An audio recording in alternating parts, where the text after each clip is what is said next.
She went wild seeing the human after years. The truth will shock you. The neon lights of New Shanghai's red light district painted the rain-slicked streets in a kaleidoscope of colors. Jacob Blackadder adjusted his collar against the drizzle, his nearly shaved head collecting tiny droplets that ran down his neck. The short, dark beard he'd grown during his 5-year stint on the mining colonies of Proxima B did little to ward off the chill. "Fucking weather controls busted again," he muttered, watching the mix of humans and aliens hurrying past. The familiar sights and smells of the district brought back memories he'd rather forget. A commotion ahead caught his attention. A group of drunk centaurians were harassing a street vendor, their tentacles wrapped around the poor bastard's hover cart. Jacob considered intervening when a flash of purple skin and platinum blonde hair stopped him dead in his tracks. "Holy shit," he breathed. Standing not 20 feet away was Luna Starweaver, looking exactly as he remembered her, maybe even better. The black futuristic jacket hugged her curves, and the lace bra underneath left little to imagination. The wide black choker around her neck completed the look that had first caught his eye all those years ago. Their eyes met. Luna froze mid-step, her exotic features morphing from shock to fury in an instant. "You absolute bastard!" she screamed, storming toward him. "You have some nerve showing your face here." Jacob raised his hands defensively. "Luna, Don't you Luna me, you worthless piece of human garbage!" She jabbed a finger into his chest. 5 years! 5 fucking years without a word!" The crowd around them began to take notice, some already pulling out their holo recorders to capture what promised to be quality entertainment.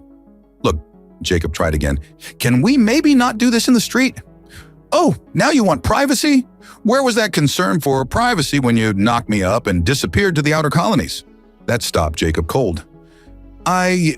What?" Luna's laugh was bitter enough to curl paint. "That's right, hotshot. Remember our little goodbye party? Well, surprise, you've got a daughter. Her name's Aurora, and she's 4 years old. Want to guess what her favorite bedtime story is?" "Where's my human daddy?" Jacob felt like he'd been punched in the gut. "I had no idea. Luna, I swear, if I'd known..." "Save it." She cut him off, but some of the fury had leaked out of her voice. "There's a bar around the corner. You're buying, and you're going to listen to everything you missed while you were playing Space Cowboy." 20 minutes later, they sat in a dimly lit booth at the Stellar Serpent, an old haunt they used to frequent. 2 glasses of Martian whiskey sat between them, untouched. "She has your eyes," Luna said softly, pulling up a hollow image of a little girl with purple skin and startlingly human eyes. "And your stubborn attitude." Jacob stared at the image, trying to process the reality that he was a father. "She's beautiful," he managed. "Yeah, well, she also inherited your talent for getting into trouble. Last week, she reprogrammed her teacher's hover chair to play Baby Shark every time it moved. The ancient Earth song, can you believe it?" Despite everything, Jacob found himself grinning. "That's my girl." Luna's expression softened slightly. "You really didn't know?" "Luna, I swear on Earth itself, if I'd known..." He ran a hand over his head. "I left because I thought it was better for both of us. We were young, it was just supposed to be fun." "Fun had consequences, Jacob." She took a sip of her whiskey. "But you're here now. Question is, what are you going to do about it?" The Stellar Serpent's ambient lighting shifted to a deeper shade of blue as the night cycle of New Shanghai progressed. Jacob traced the rim of his second whiskey glass, watching Luna's expressions change as she scrolled through more hollow images of Aurora. "She started asking questions about 3 months ago," Luna said, her voice softer than before. "Why she looks different from other kids. Why her skin is purple, but her eyes are human. Why she can hold her breath underwater for 10 minutes when her human classmates can't." Jacob leaned forward, fascinated. "She can do that?" "Mm-hmm. Apparently, it's what happens when you mix Starweaver and human DNA." Luna's lips curved into a proud smile. "She's unique, special, just like..." She caught herself taking another sip of whiskey. "Just like what?" "Just like that night," Luna finished, her purple cheeks darkening slightly. "You remember?" Jacob's throat went dry. "How could I forget? The way you looked in that silver dress at the governor's ball. The way you couldn't take your eyes off me," Luna added, her voice dropping to a husky whisper. The electricity when we danced. The scandal when we disappeared onto the balcony. They both laughed, the tension between them momentarily dissolving into something warmer, more familiar. We were young and reckless, Luna mused, twirling a strand of platinum hair around her finger. I never told you this, but I'd been watching you for weeks before that. The way you handled yourself in the docking disputes, standing up to those Rigelian traitors. Really? Jacob raised an eyebrow. And here I thought I was being subtle with my own staring. Subtle? Please. Luna rolled her eyes. Every time I bent over to check the cargo manifests, I could feel your eyes burning holes in my uniform. Can you blame me? You were the most beautiful thing I'd ever seen in this galaxy. The words slipped out before he could stop them. Luna's breath caught, and for a moment, the years between them seemed to vanish. Were? She challenged, leaning forward slightly. Are, Jacob corrected, his voice rough. Still are. The air between them crackled with unspoken possibilities. Luna's hand had somehow found its way to his on the table, her purple fingers intertwining with his human ones. Aurora asks about you every day, she said, breaking the spell. She wants to know if human daddies are as strong as they say in the stories. If they really can survive in any atmosphere because their bodies are so adaptable. Jacob chuckled. What do you tell her? The truth, that humans are the most resilient, stubborn, and occasionally infuriating species in the known universe. Luna's expression grew serious. She needs to know where she comes from, Jacob. Both sides of her heritage. I want to meet her, Jacob said firmly. If you'll let me. Luna studied him for a long moment. You're not running again? No more running. He squeezed her hand. I've got 5 years of daddy-daughter time to make up for. It won't be easy. She's spirited. Like her mother? Like her father, Luna corrected, a hint of her old smile returning. Remember that time you reprogrammed the station's AI to speak in nothing but ancient Earth movie quotes? That was different. The original programming was boring. The station master had a nervous breakdown. They dissolved into laughter again, and Jacob felt something in his chest unlock. This was what he'd been missing during those long nights in the mining colonies. Not just Luna, but this easy connection they'd always shared. There's something else you should know, Luna said, her expression turning mysterious. About Aurora's abilities. Jacob straightened. What do you mean? Last week she didn't just reprogram that hover chair. She did it without touching it. Just looked at it and wished it would play that awful song. Luna lowered her voice. The doctors say it's unprecedented. The mixing of our species has created something entirely new. Is she in any danger? No, but she needs guidance. Human determination combined with Starweaver intuition. She's going to be powerful, Jacob. More powerful than either of our species alone. The implications hit him like a gravity wave. Their daughter wasn't just unique. She was potentially the first of a new evolutionary branch. Tell me everything, he said. I need to know what I'm walking into before I meet her. Luna's eyes sparkled with that familiar mischievous gleam he remembered so well. Well, for starters, she has your appetite. Do you know how hard it is to find human breakfast cereals in this sector? As Luna began sharing stories about their daughter's adventures, Jacob found himself falling, not just for the little girl in the hollow images, but all over again for the remarkable woman across from him. The way Luna's eyes lit up when she talked about Aurora, the animated gestures she made, the musical sound of her laughter. He was so engrossed in their conversation that he almost missed the subtle changes in the bar's atmosphere. Almost. The first sign of trouble came when the bar's atmospheric regulators hiccuped, releasing a burst of pine-scented air.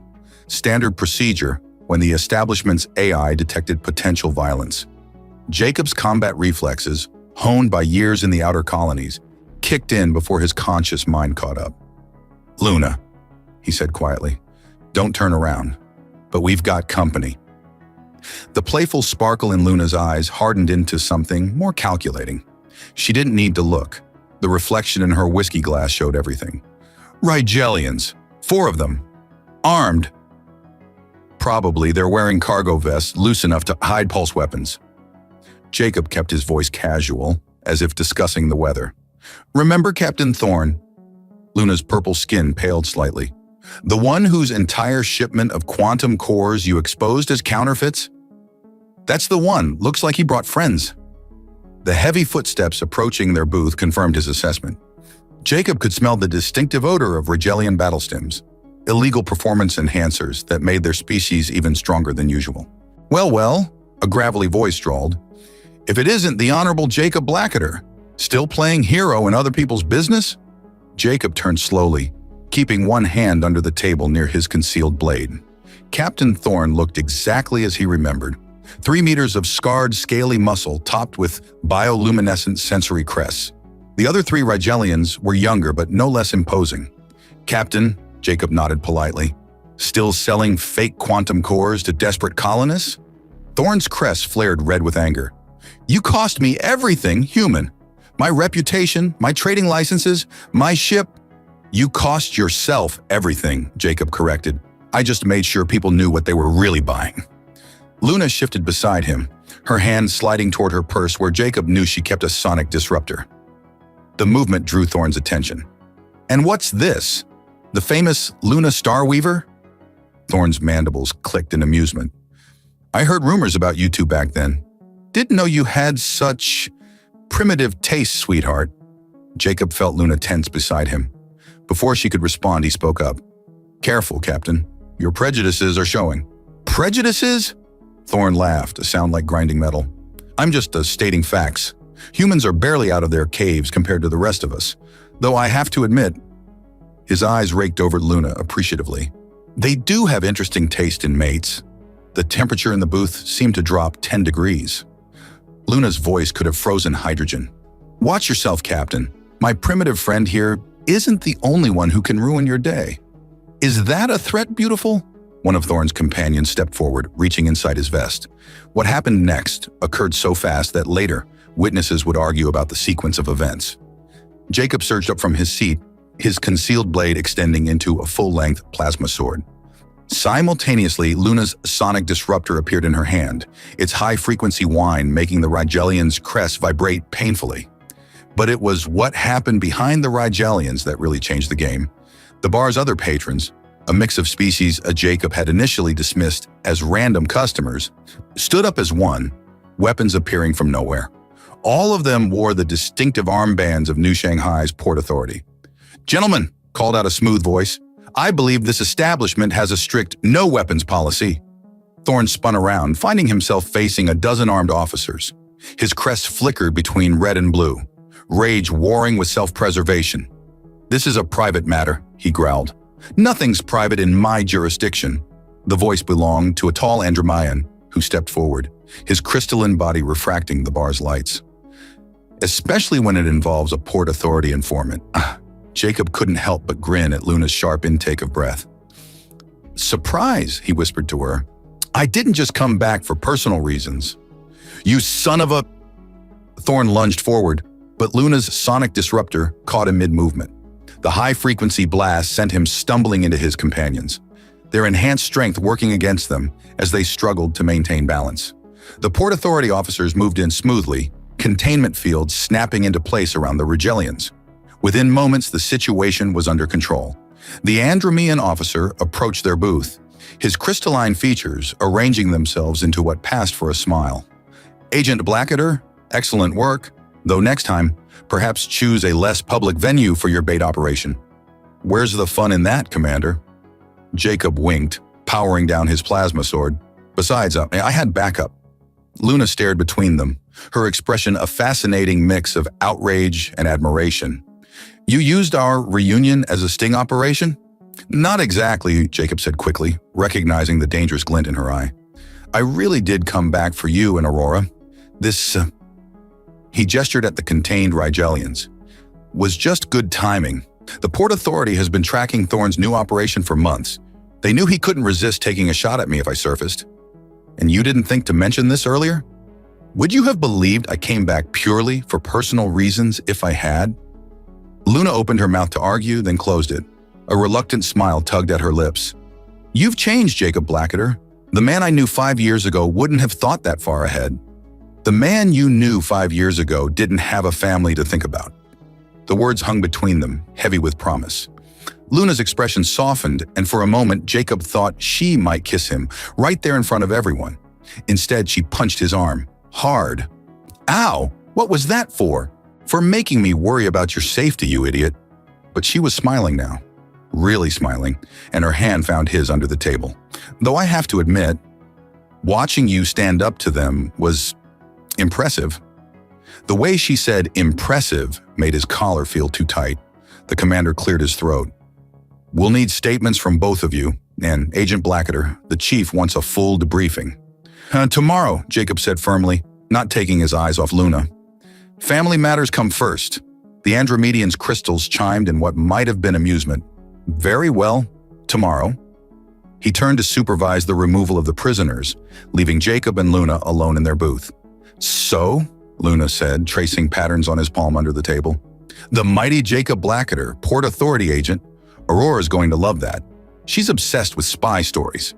Think she'll forgive me for being gone so long? Luna's expression turned thoughtful. That depends. Are you planning to stick around this time? Jacob turned his hand over, capturing her fingers with his. Try getting rid of me. The hover car ride to Aurora's school was charged with an electric tension that had nothing to do with the vehicle's power source.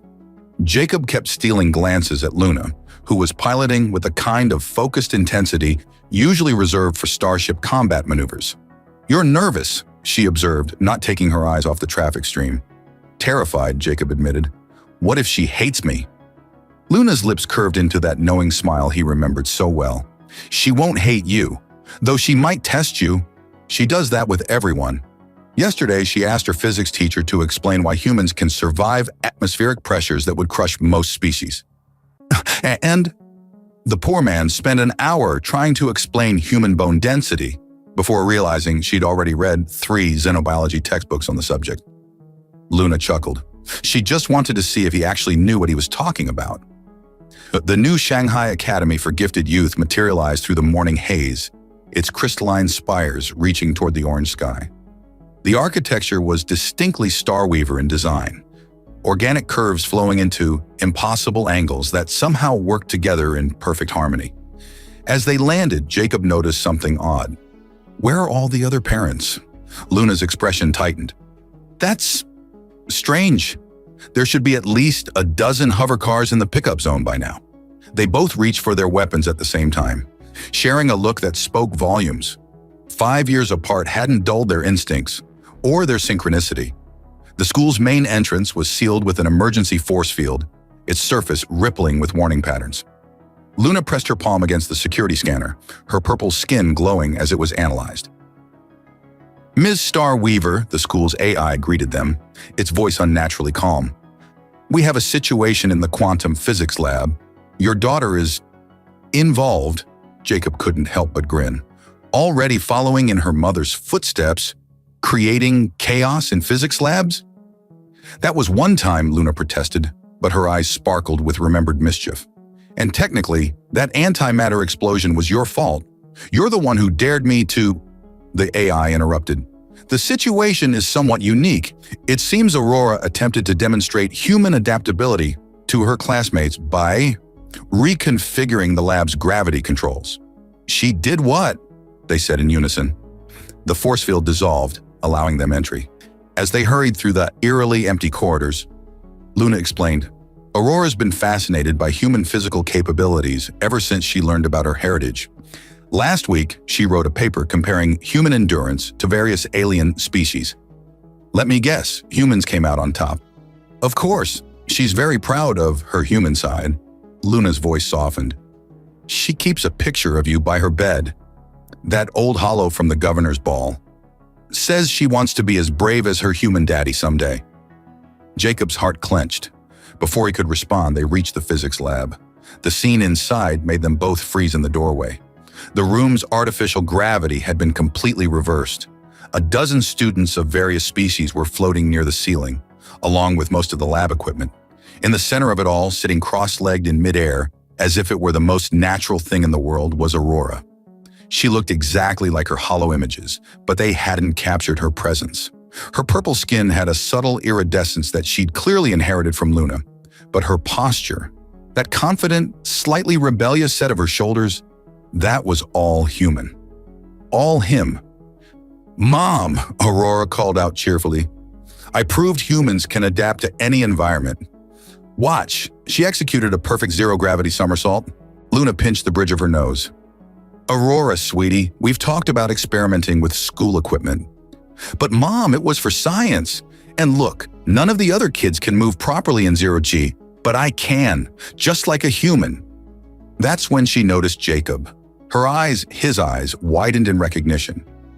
You're him. You're my dad." The words hung in the anti-gravity field between them. Jacob felt his throat tighten. "Hi, Aurora," he managed. That's quite an experiment you've got going here." A brilliant smile lit up her face. "Want to see something cool?" Before anyone could stop her, she made a subtle gesture toward the gravity controls.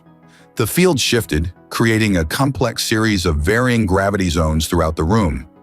"I calculated the differential equations myself." "Aurora!" Luna's voice held a warning note, but Jacob could see she was fighting back a smile. "It's perfectly safe, Mom. I made sure everyone's in a stable orbit relative to their mass and initial velocity." She turned to Jacob, her expression suddenly uncertain. "Dad, do you want to try it? Humans are supposed to be really good at adapting to changing gravitational fields." Jacob looked at Luna, who gave him a slight nod. He stepped into the room, feeling the strange pull of the varying gravity zones. With a few experimental movements, he found himself navigating through the complex gravitational landscape, using techniques he'd learned during space station construction. Aurora's eyes lit up with pride. "See? I knew it. Humans really are amazing."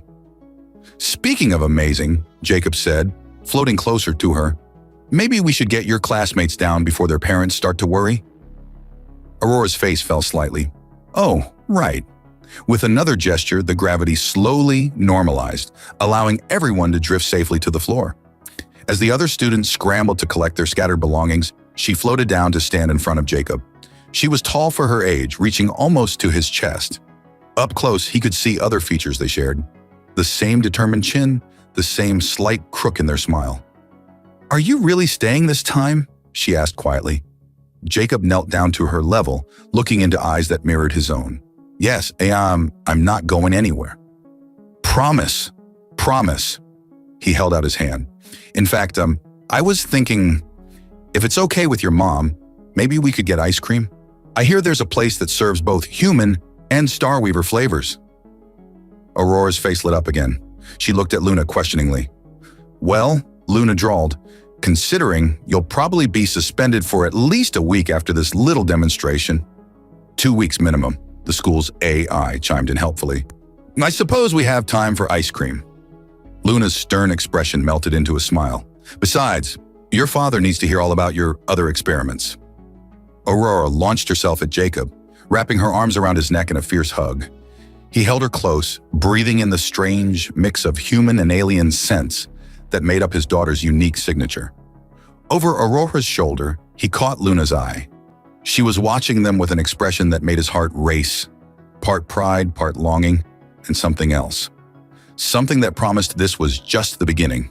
The ice cream nebula was exactly as Jacob remembered it, a whimsical blend of retro Earth aesthetics and Starweaver bioarchitecture.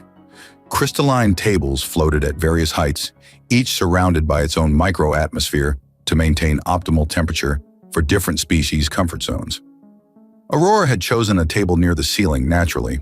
"So," Jacob said, watching his daughter demolish a towering sundae that combined both human chocolate and Starweaver luminescent frost berries. "Want to tell us the real reason behind today's gravity experiment?" Aurora froze mid-bite, her spoon hovering between bowl and mouth. Her eyes darted to Luna, who was failing to hide her amusement behind her own dessert. "I don't know what you mean," Aurora said, attempting innocence. "Sweetheart," Luna interjected, "you've been top of your physics class since day one. You didn't need to prove anything about gravitational fields." Aurora's shoulders slumped slightly. I might have overheard you talking on your comm last night about Dad being back." Jacob raised an eyebrow at Luna, who had the grace to look slightly embarrassed. I needed to warn my sister," she explained, "in case things went badly." "Instead of badly," Aurora continued, pushing her sundae around with her spoon, "I thought maybe..." Maybe if I showed how special human abilities are, Dad would want to stay.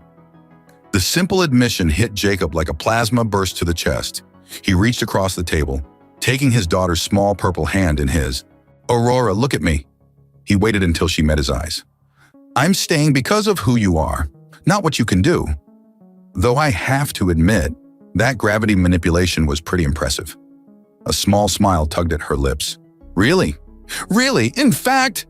He glanced at Luna, who nodded encouragingly. "I'd love to hear about these other abilities you've been developing." Aurora's entire demeanor changed. She sat up straighter, her eyes sparkling with excitement.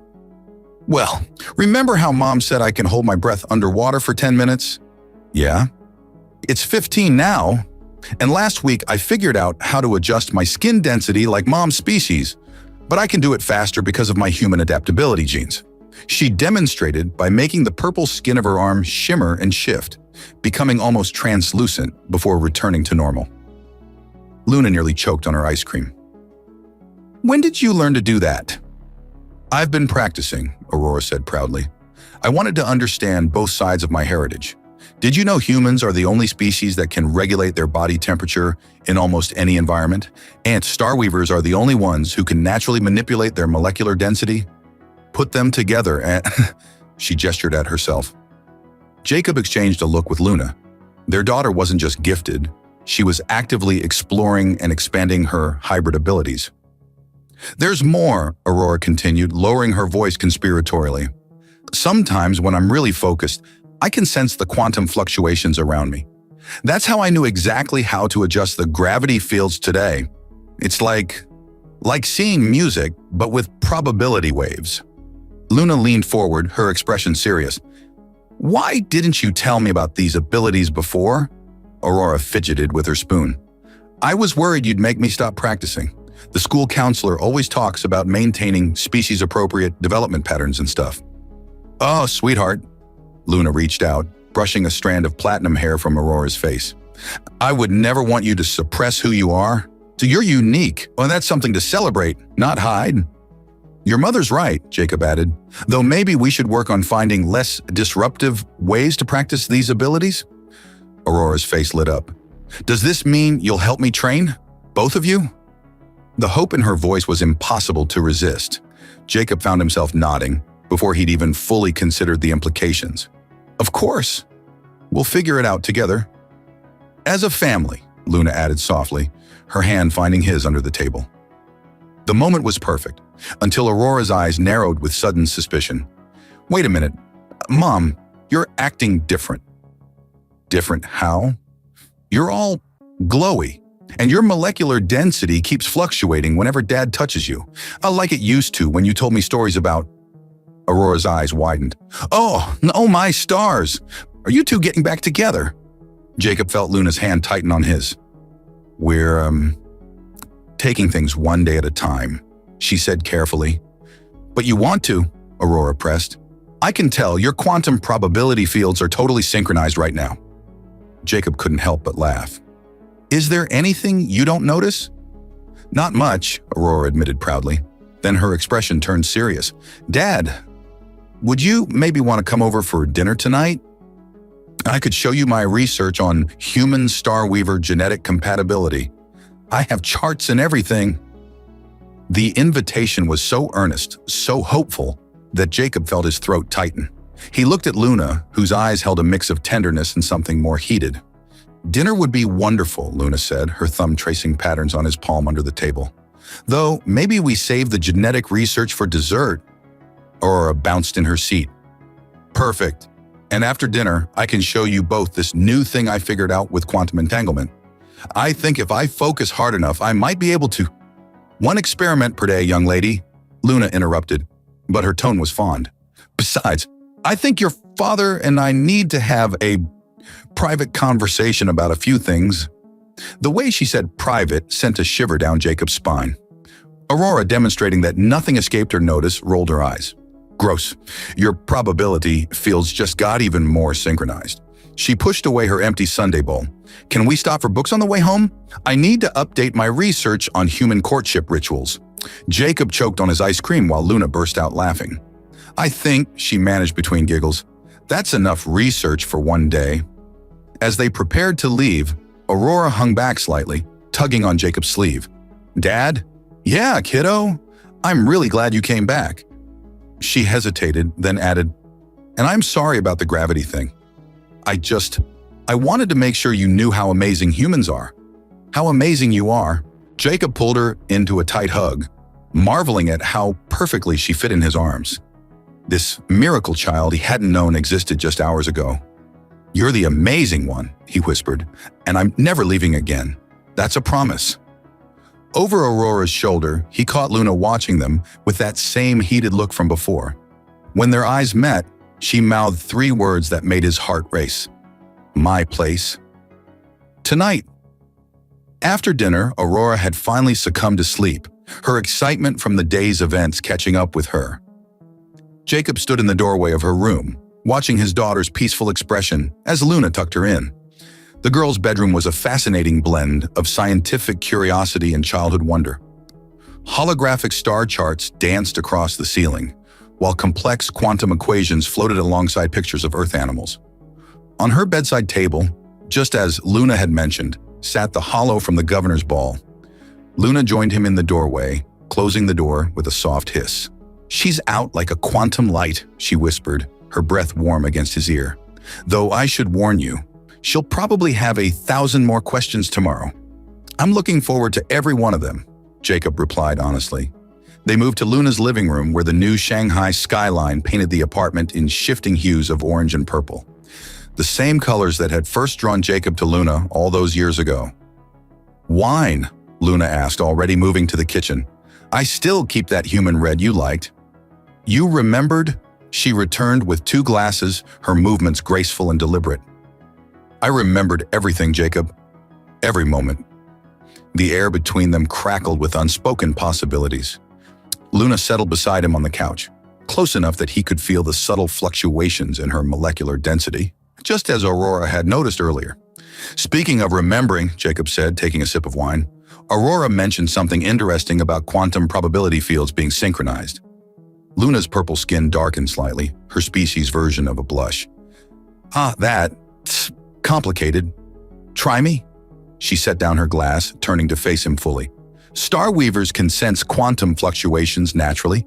It's how we manipulate our molecular density. But what Aurora was seeing, that's something different. Something that shouldn't be possible. How so?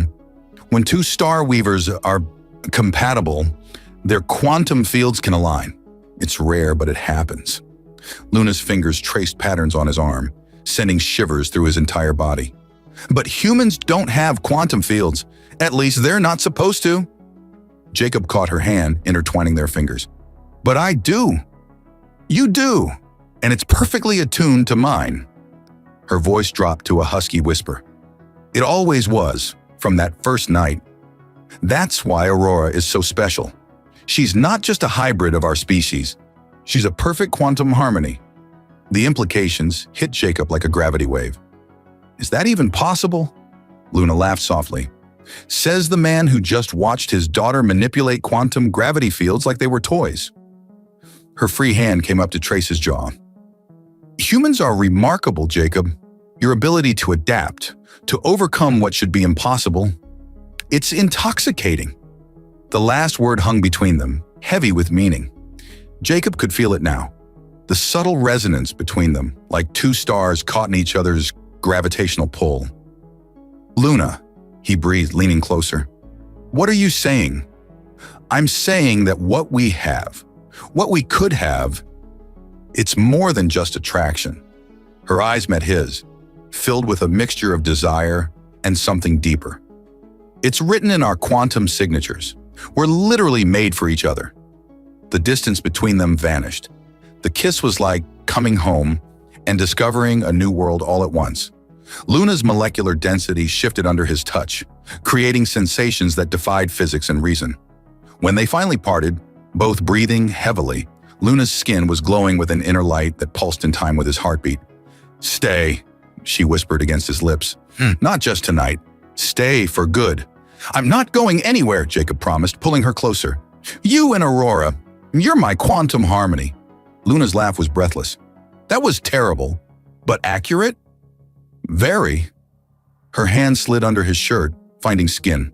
Want to see what else is written in our quantum signatures? The night that followed was a revelation of compatibility that transcended species. Every touch, every moment of passion was amplified by their perfectly synchronized quantum fields. It was both familiar and entirely new, like their first night together, but deeper, richer with meaning and promise. Hours later, as they lay tangled in sheets that seemed to shimmer with residual quantum energy, Luna traced patterns on his chest. Jacob? Remember how I said Aurora was a perfect quantum harmony?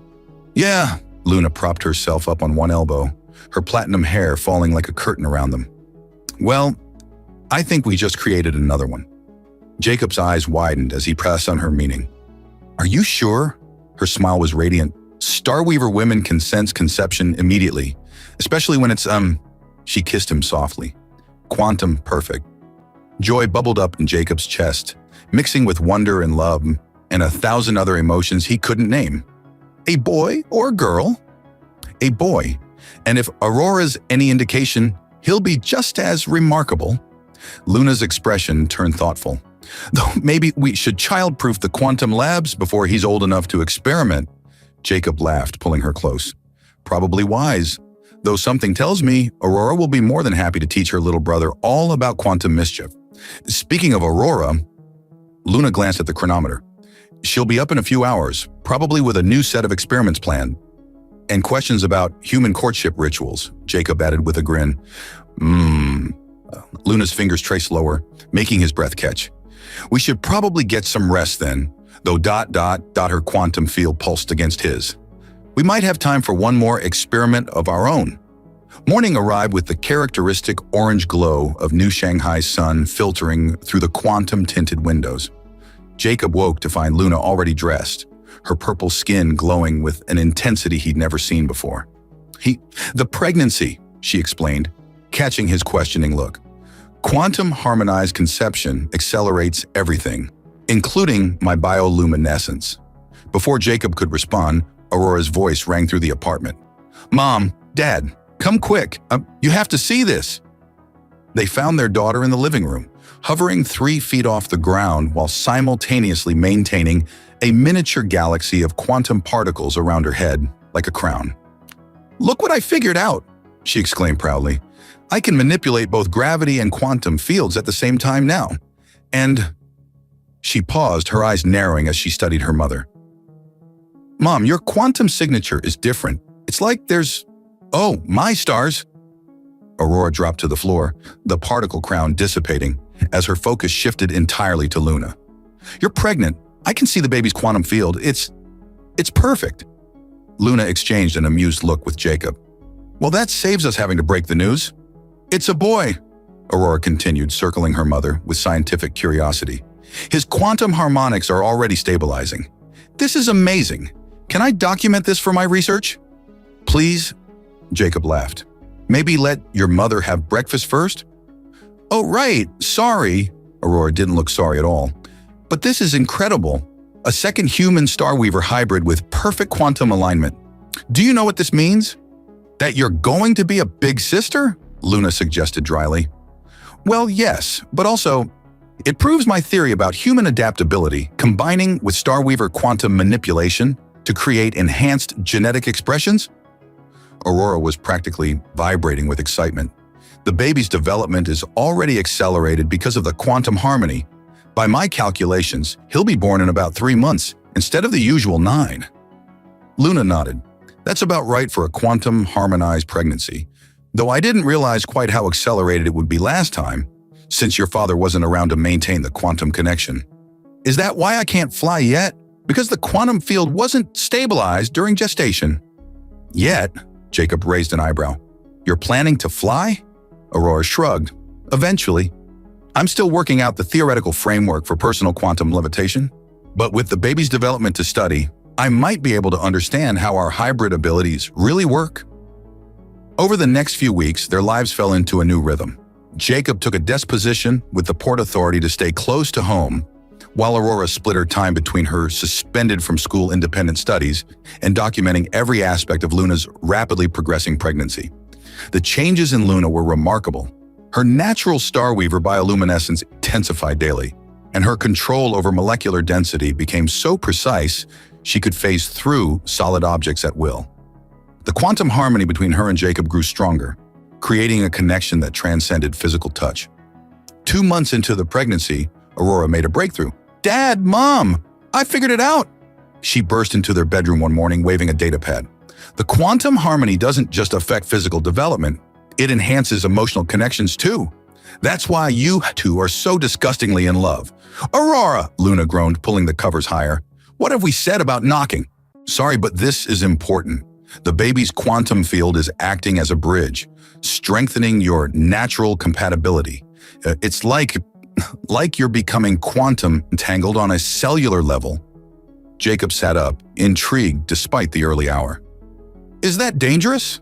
"Actually, it's perfect. It means when the baby comes, he'll have even stronger abilities than me. And..."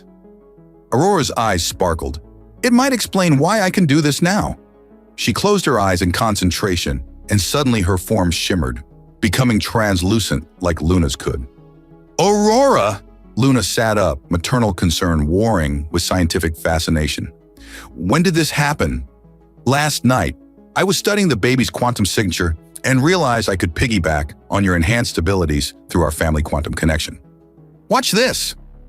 Aurora's form solidified, then shifted through a rainbow of colors before settling back to her natural purple. "Isn't it cool? I think when the baby's born, he'll be able to do even more. Our hybrid abilities aren't just adding human and starweaver traits, they're creating entirely new possibilities." As if in response to his sister's excitement, Luna's stomach glowed brightly. "Speaking of the baby," she said, wincing slightly, "I think he's ready to join the experiment." The next few hours were a blur of activity. Starweaver bursts were typically quick, but quantum harmonized ones were apparently even faster.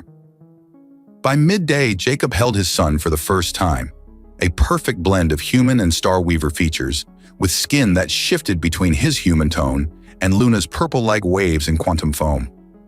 "He's beautiful," Jacob whispered, watching in awe as the baby's quantum field pulsed in perfect sync with their own. "He's perfect," Luna agreed, her glow dimming to a contented shimmer. Just like his sister, Aurora, who had been taking readings with her datapad, looked up with tears in her eyes.